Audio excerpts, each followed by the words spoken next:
यौम इकबाल पर तातील के ऐलान पर अल्लामा इकबाल की बहू जस्टिस रिटायर्ड नासरा इकबाल ने अहम बयान दे दिया। साबिक जस्टिस जावेद इकबाल की अहलिया और मौजूदा सेनेटर वलीद इकबाल की वालिदा नासरा जावेद इकबाल का कहना है कि लोगों को इकबाल के ख्यालात से महरूम रखने के लिए आम तातील का ऐलान किया गया।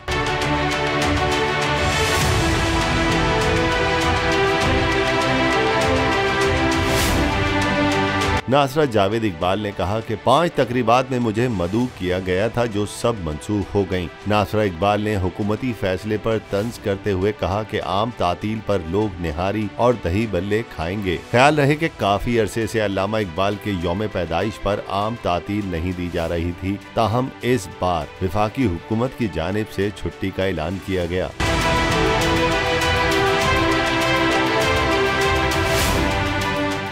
मुझे एक दिन जाने से पहले पता चल गया था मुझे मारने का। पीटीआई का हकीकी आज़ादी मार्च सिर्फ बोल दिखा रहा है। 24 घंटे हकीकी आज़ादी मार्च। इमरान खान के कंटेनर के करीब फायरिंग का वाकया पेश आया है। सबसे ज्यादा रील्स और सबसे ज्यादा रेटिंग्स के साथ बोल रहा नंबर 1।